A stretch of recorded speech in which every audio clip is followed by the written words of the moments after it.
हमको क्या है, हम कह रहे हैं नहीं, हम कह रहे हैं सुप्रीम कोर्ट से बढ़िया कोई इनको सभी का केवल मुल्जिम है, लेकिन अगर हमें कोई न्याय नहीं चाहिए, कोई हाई कोर्ट नहीं, कोई सुप्रीम कोर्ट नहीं, वो कहाँ है उसका एड्रेस बताया जाए, उसकी मुंडी काट कर रखेंगे।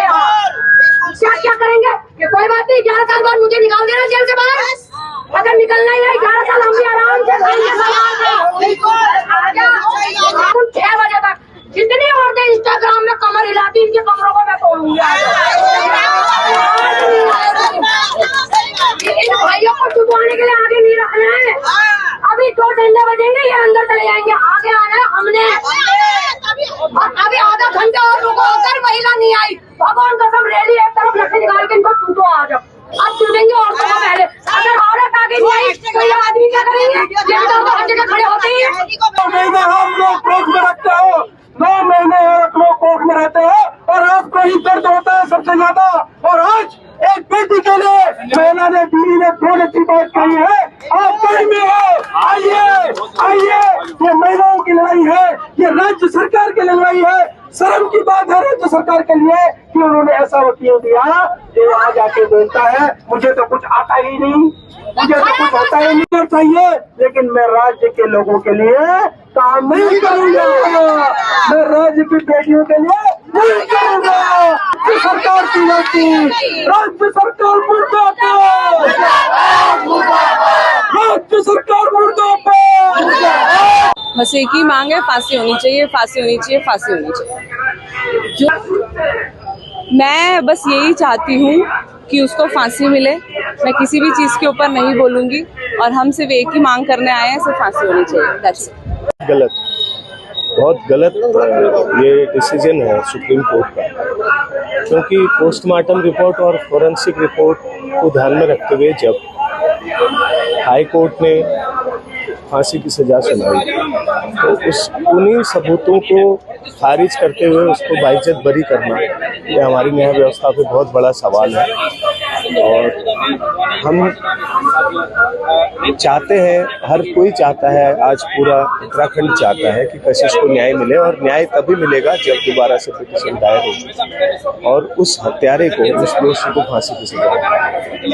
राज्य सरकार से निवेदन करने आए हैं कि आदरणीय मुख्यमंत्री जी इसमें सुप्रीम कोर्ट में बहुत मजबूत पैरवी करें, जिससे कि हमारी नन्ही कली को, हमारी बेटी को न्याय मिल सके, उसको इंसाफ मिल सके। जो 11 साल पहले हल्द्वानी के अंदर जो जघन्य अपराध हुआ था, जिसकी हम कल्पना नहीं कर सकते, ऐसा हमारी बेटी के साथ ऐसा अपराध हुआ था, तो उसको न्याय दिलाने के लिए हम यहाँ पर एकत्रित हुए हैं। मेरा राज्य सरकार से अनुरोध है, निवेदन है, मैं उनसे हर चीज़ से निवेदन करना चाहता हूँ कि वो बहुत सख्त पैरवी करके सुप्रीम कोर्ट में हमें न्याय दिलाएं। मुझे लगता है कि जिस समय सुप्रीम कोर्ट में ये मामला चला तो उस समय हमारी जो बिटिया है उसके घर वालों को और उनके वकीलों को किसी को इस चीज़ की पता नहीं चल पाया, तो इसलिए मजबूत पक्ष नहीं रख पाए थे। तो इस समय उनके पिताजी का भी मैंने कल इंटरव्यू सुना था, तो उन्होंने बोला कि हम अपना भी वकील रखेंगे सुप्रीम कोर्ट में, और कैसे न कैसे जो यहाँ से निचली अदालत से जो फैसला आया है उसको बरकरार रखेंगे। और हम तो वो सोच रहे थे कि उनको फांसी मिले, हम तो चाह रहे थे, हम तो सुनना चाह रहे थे कि कब फांसी का उसका ऑर्डर आता है, हम उसका इंतजार कर रहे थे। लेकिन उस बीच में ऐसा निर्णय आ गया कि जिससे हम लोगों को बहुत शर्मिंदगी महसूस हो रही है। उसके माता पिता को तो कम हो रही है, हम लोगों को, हल्द्वानी वासियों को ज्यादा शर्मिंदगी महसूस हो रही है, क्योंकि हल्द्वानी में ये कांड हुआ था, हल्द्वानी में ये वारदात हुई थी। तो मैं चाहता हूँ कि राज्य सरकार से कि इसमें मजबूत पैरवी करके जो डिसीजन फांसी का था उसको बरकरार करते हुए जल्द से जल्द इसी साल 2025 में उसको फांसी दी जाए। 2014 के बाद 2021 में इंसाफ मिलता है, दरिंदे को फांसी की सजा सुना दी जाती है, और 2025 में माननीय सुप्रीम कोर्ट उसको बरी कर देती है। अब समझिए 7 साल की बच्ची को कुछ दरिंदे मिलकर रेप करते हैं और मार देते हैं, और सुप्रीम कोर्ट आज कहती है वो निर्दोष है।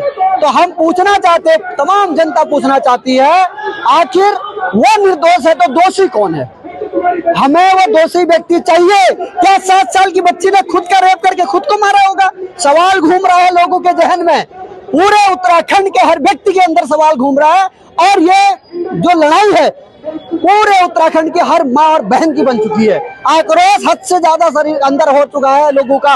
हम मांग कर रहे हैं कि राज्य सरकार से कि राज्य सरकार के वकील वो क्या कर दिया उनने ऐसा, जब हाईकोर्ट ने उसको फांसी की सजा दी तो किस तरीके से उनने पैरवी की कि सुप्रीम कोर्ट ने बरी कर दी। तो फिर से हम राज्य सरकार से पुनर्विचार याचिका दायर करने के लिए अपील कर रहे हैं। विज्ञापन के माध्यम से माननीय मुख्यमंत्री जी से कहेंगे कि आप काबिल वकीलों की पैनल गठित करिए और पुनर्विचार याचिका दायर कर हमारी नन्ही परी के साथ पूरे उत्तराखंड राज्य की महिला अस्मिता के साथ न्याय करिए।